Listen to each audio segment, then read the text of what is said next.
Well, I guess I'm one of the few men in the world who can tell at 7 o'clock in the morning how the rest of the day is going to work out. If my son Andrew comes to the breakfast table bubbling over with enthusiasm, ready to go out and lick the world, I know there's going to be trouble that day. That's why I usually try to come down a few minutes ahead of time, have my coffee before I get the prediction for the day. Emily? Yes, James? I think the bell on the stove is ringing. Only a 3-minute egg must be done. Oh, no, dear. I set the clock for 2 minutes. 2 minutes?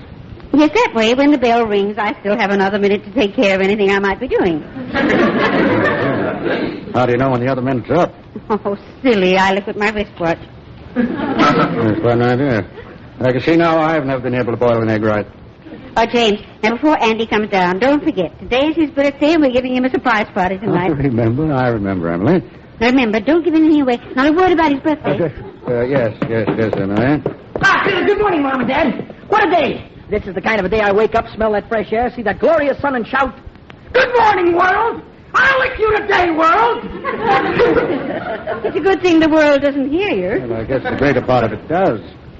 Well, look, Dad. Before I go to work, could we have a little talk? That won't be necessary, Andrew. Here's $1. Gosh, thanks. But we didn't have our talk. Wasn't that what you wanted to talk about? Yeah, I did want to borrow $1 until payday, but I had a 15-minute speech prepared to get it.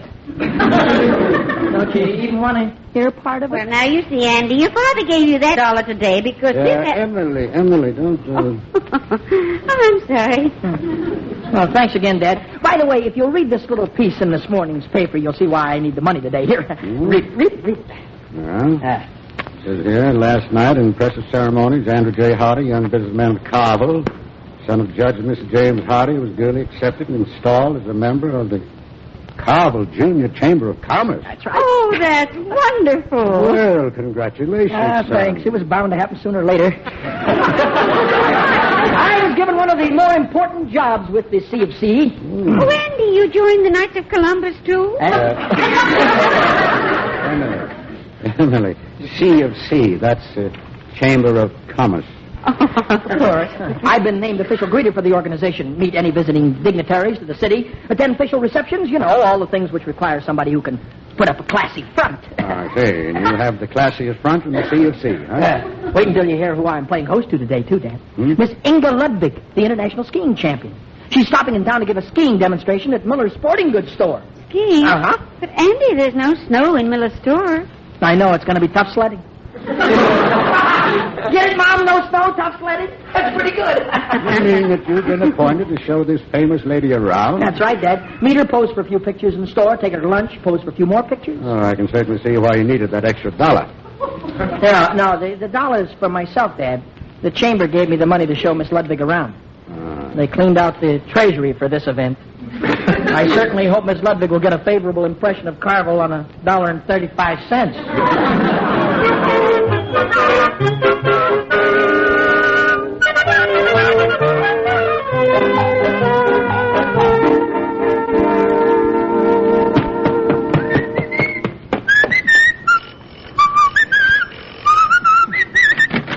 Oh, hello, Andy. Hi, Polly. Have you read this morning's paper yet? I certainly have. Oh, I'm so proud of you. A member of the Junior Chamber of Commerce. I tell you, Polly, what with my work and all my social activities, the days just aren't long enough. Andy, is this a way of leading up to saying that you can't see me tonight? Gosh, no.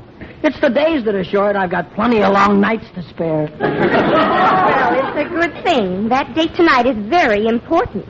All right. Say, Polly, I've got something important to tell you. May I come in? Sure. Thank you. Now, come over and sit down on the Davenport. Thank you.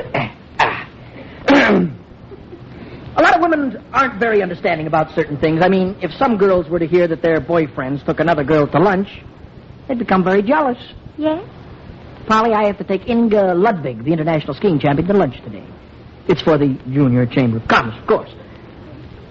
Well, thanks, Polly. I knew you'd understand. See you later. Andy Hardy, Yeah? take a look at this picture in yesterday's paper. Yeah? Oh, that's good. Wow! Who is that gorgeous creature? Get a load of that bathing suit. Who is it? Miss America? That Andrew Hardy is Miss Inga Ludwig. Huh? the international skiing champion. Gosh, she must freeze to death skiing like that. This is the girl you're going to eat lunch with today. Oh, no, I'm not.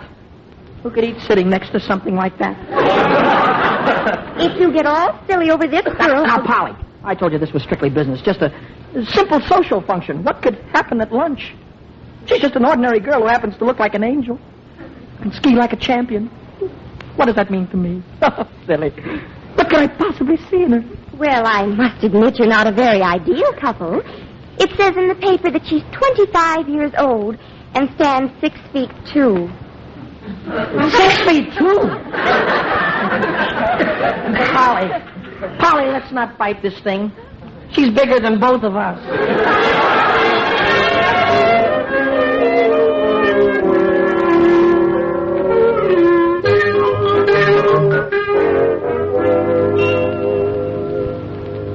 Well, Andrew, I only granted a short recess in court. What do you want to see me about so urgently? Dad, I just got to have a man-to-man talk with you. I thought we avoided that talk at the breakfast table this morning. I don't need money, Dad. I need the advice of an older man, someone who's sophisticated, been around, knows the ways of women and the world. You think I fit that description? Well, you're certainly older than me. Now, for a minute, you had me feeling quite like a scoundrel. Dad, this girl I've got to meet today, she's sensational. This presents a whole new problem. I can't just brush a doll like this off with a little lunch. Just how do you treat a famous, beautiful athlete? Well, just the same as if she were unattractive, I should think. Dad, let me in on some of the secrets, huh? You must have gotten around in your day, huh? Well, in my day, I got around in a horse and buggy. I'm afraid we didn't cover much ground then. Man to man, and just between us, weren't you ever introduced to a breathtaking beauty? Well, man to man, yes. Once. What did you do? Just about what you do, I imagine. Dad, I'm surprised at you. I never thought of you in that light. Well, I believe I kissed her hand the very first night I took her home. That's the light I always thought of you in. This terrific beauty you met, what did you talk about? Well, first I was pretty tongue-tied. Then I broke the ice by asking her if she'd marry me. That's murder. My gosh, you can get in trouble with an approach like that. Wait, suppose she took you up. Well, she did. What? Ever since that time, I haven't had a bit of trouble talking to her.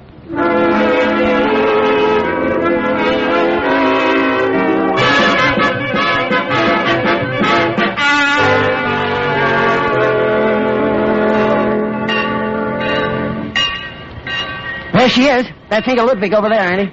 Come on, Bill. Okay. I'll greet her, and then you get some pictures of her. Gee, she's a tall one, isn't she?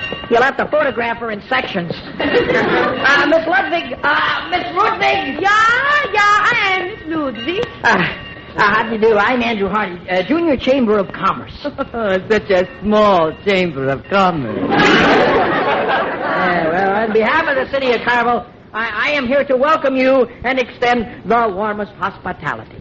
No brass bands. In London, there were brass bands. Oh, I'm going to take you over to Miller's Sporting Goods store. The crowd and the band will be waiting there. Crowds, I loathe crowds. Just bands, I like. Good. We always have bands for big celebrities, and I must say you're the biggest celebrity I ever I like you. You're so cute. So yumping up and down. Just trying to get a good look at your face. Bill, will you get a couple of shots of Miss Ludwig beside all her luggage here? Right. Yeah. Right, now, face a little to the left, please, Miss Ludwig. A little to the left. Thank you. There we are. Mr. Hardy, you may stand beside me. Oh, thank you. You may put your arm around me. Shouldn't I be shaking hands with you? Something like... Would you rather? Kind of ridiculous, isn't it? Yeah. There, how's that? Huh? Perhaps you should put both arms around me like a hug, a big hug of grief. Boy, do you know how to pose for a picture? How's this, Bill? Oh, fine. And now, Mr. Hardy, I will plant a kiss of greeting on your cheek. That's great, folks. Hold it. That's it. Got it. May we go now, Mr. Hardy? The picture is over. Oh, yeah. Mr. Hardy, the hog is now also over. Oh, excuse me. That's right. And now we go where the band will play, huh? Oh, no, not yet. I'm taking you to lunch first, Miss Ludwig. Good. Mr. Hardy. Yes. You may call me Ingeborg. And you may call me Ingeborg. My name is Bill. Your job is finished. See you later, Billboard. Well, Ingeborg, shall we tie on the feed bag? Oh, Andy, you are so sophisticated. Oh, well. You remind me of a very dear friend of mine in New York. Oh, really? Yeah. He is so delightful. Lives in a luxurious penthouse high above the city. Resemblance is amazing. Often we dine alone in his place at night. Yeah, by candlelight. There is soft music on champagne, and sometimes we dance a little. Guy's enough like me to be my twin brother. You know, Ingeborg, I often do those things, too. Oh, no, how delightful. Of course, I don't live in an apartment. Got a complete house. Oh, how quaint. Lots of nights, I dine by candlelight with soft music. Soft music, Grieg, Debussy, Spike Jones. You are romanticist, too. Sometimes I dance a little, too. And who do you do all this with? Nobody, but it's terribly sophisticated. I would love to dine at your place by candlelight. How about tonight? Yeah. I break away from the boring public demonstration early and be at your place by 8 o'clock. Fine. I'll be there, too. And your place is quiet, a place where we can escape people. Well, it's not usually, but I'll see that it is tonight. What would you like for chow? Dinner. I'd rather not know. You surprise me. Swell. I promise you. You'll get a real surprise tonight.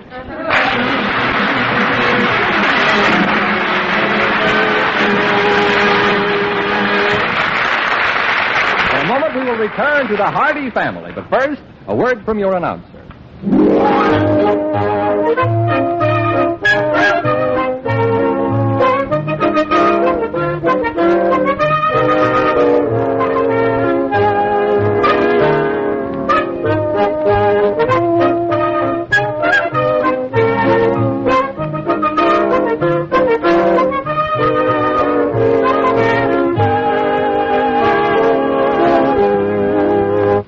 And now back to the Hardy family, starring Mickey Rooney, Louis Stone, and Fay Holden.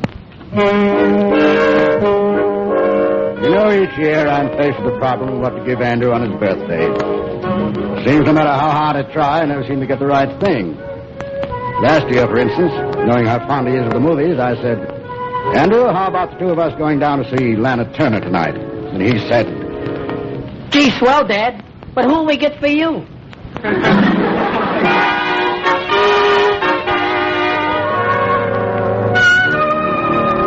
Yes, Andrew's birthday's always been a problem to me. But today he settled down to being a businessman, and I think the surprise party we're planning for tonight will be about the nicest birthday present we could give him. Well, Andrew, I suppose you're going over to see Polly Benedict tonight.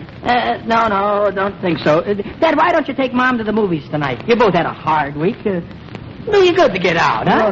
No. We planned on just spending a quiet evening at home. Dad, I know you folks budget yourselves. If it's the money, I didn't spend that $1 you loaned me today. Here, take it and have a good time at the movies. No, we can't. You see, we're planning to... Emily, don't you... Oh, but it's 7 o'clock, and you know what we planned for 8 o'clock. That's exactly the time the second show starts at the Bijou. You've just got time to make it, Mom. Andrew, didn't I hear you say you had a date with Polly tonight? You run right over and see her if you want to. Dad, I saw her Monday, Tuesday, Thursday, Friday, Saturday, and Sunday nights. Well, that shows how you've been neglected. You didn't see her Wednesday night. That night she was over here. It'll be good for the kid not to see me one night. Oh, dear. James, what do we do now? Go to the movies, maybe? If you don't want to miss the cartoon, you ought to be going too, huh, Mom? You know, Andy, it's not good for you to coop yourself up in the house like this at night. It's the only night I've been home in a week. Here, Dad, please take the $1 and go to the movies. No, son. Now, here. You're always spending your money on us. Only last week you brought Mother and me 2 chocolate sodas.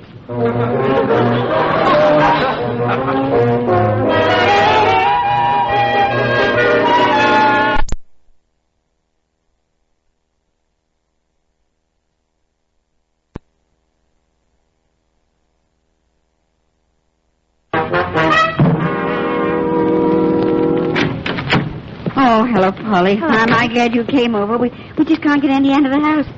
Is there anything you could do? Well, there's one thing that might work. Whenever I really want to influence Andy, I always turn on the charm. That's devastating. Oh, good. Hello, Polly. Hello, Judge Hardy. Polly's going to try and get Ann to go out. Well, I don't know what good it'll do. I've tried every way I can think of. Judge Hardy, I know a way that you never thought of. Well, you go ahead, Polly. Andy's in the parlor. All right, Mrs. Hardy. Hello, Andy. Polly, what are you doing here? I thought I called off our date. Oh, how can you be so cold and cruel? Don't you know how I count the minutes and the hours during the day until I'll see you at night? Well, sure, I guess it's pretty tough on you. Huh? Don't send me away. All I want is just a word, a kind look or two from you. Now, child. I've never seen you like this before. So aloof, so distant. Polly, do you suppose you could be more distant, like, say, over at your place? May I sit on the arm of your chair? You've just got to go home. Oh, you look so masculine and handsome sitting here in your new bathrobe. Polly, this is Dad's smoking jacket. It may be a little large, but it's a very sophisticated thing for casual evening wear at home. I slipped into your lap. Polly, I tell you, you gotta... your hair smells awful good. Like it? Yeah. Your cheek is awful soft, too. Gee, you're cute. Polly, do you suppose you could... would you... Yes, Andy? Would you please get off my lap and go home? No, you're impossible.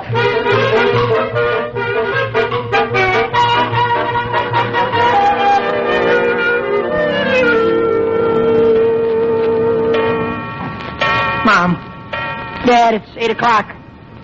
Are you not going to the movies? Oh, dear James, it is 8. Andy, why can't you be like other normal boys and go away someplace at night? Andy, I have just one more thing to suggest. Suppose the 2 of us go downtown and play a little game of pool. James! Dad, you never shot pool, neither did I. Well, at this moment, I could shoot anything. I can see you two just want to stay home, so I'll go out. Would you feel more like leaving if I promised to go? Oh, now why didn't we all come to this sort of an understanding an hour ago?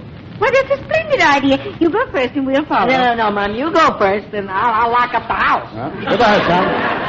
Goodbye. Come back soon. I'll just take a little walk, I think. Bye, Dad. Bye. Bye, Mom. Bye, Dad. Bye-bye. Goodbye, James. Goodbye, James.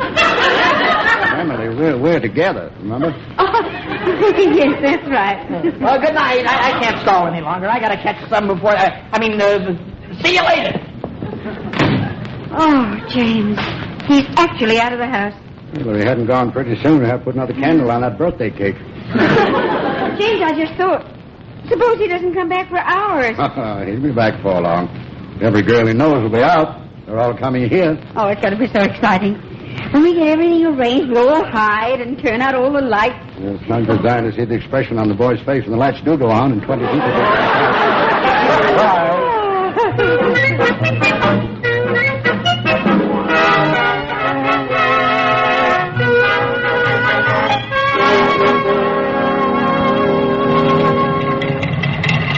I do not understand, Andy. If someone is at your home... They'll be gone any minute now. Just the lady who does the housework and the man who does my buying. Charming couple. They've been with me for years. But we have driven around this block so many times. dreams. Yeah, I know. What's keeping them? Oh, the lights are off now. They must have gone. Oh, Boots, I'm very hungry. Just pull up here. Stop. It's so quiet and peaceful here. Such a charming home you have, far from crowds of people I detest. Yeah, sure. This is the old family home. Been in the family for 2 generations. I'll step in first and light a candle. Just a minute. All right, Ingeborg, come in. Yeah, I come. Oh, and it's so much better than that noisy party they were planning for me at hotel tonight. Here I can relax. Wish I could say the same. This is the parlor here. I thought we might... Andy, what a wonderful surprise. Such a beautiful table of food. Where did that come from? It's really nothing. Just a little smorgasbord for my Ingeborg.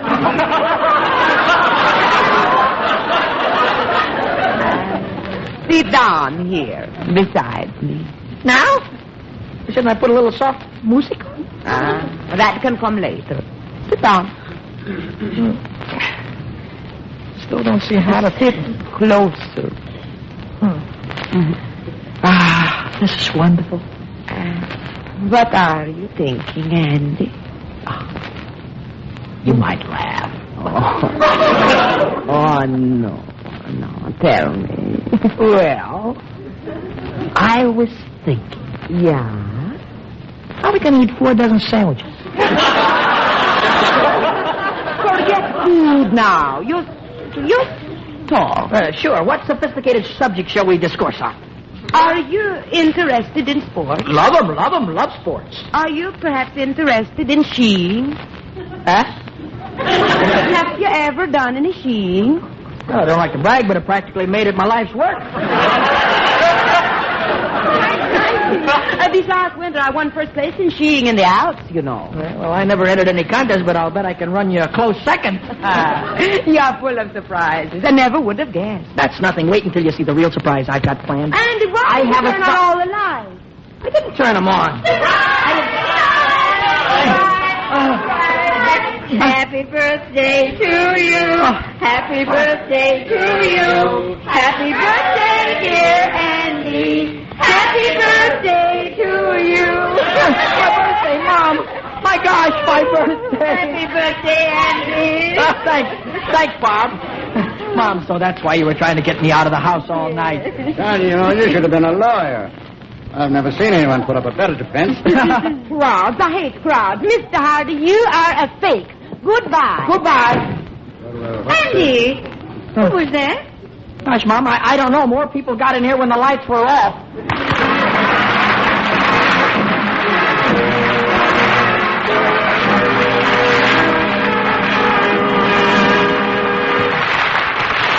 In a moment, the Hardy family will return.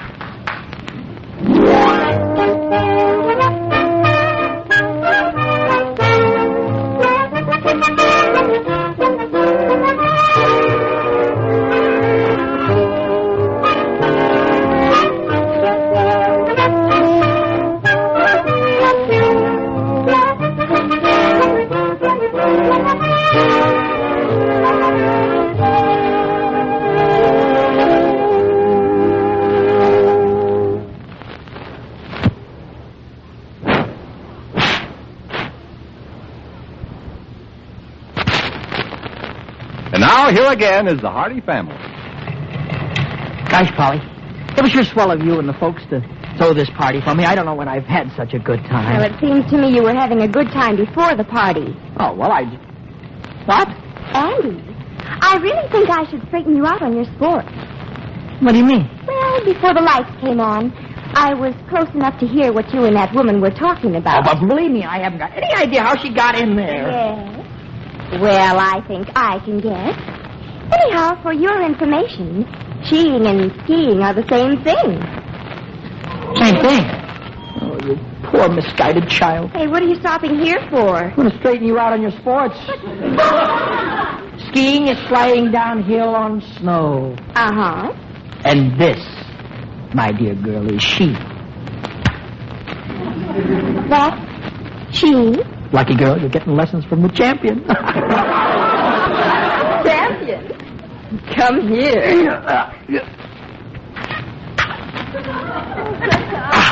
There.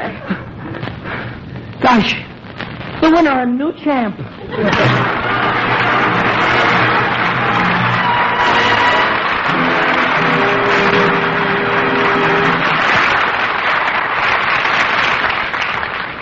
The Hardy Family, starring Louis Stone, Mickey Rooney, and Fay Holden, is presented by arrangement with Metro-Goldwyn-Mayer. Producers of East Side, West Side, starring Barbara Stanwyck, James Mason, Dan Heflin, and Ava Gardner.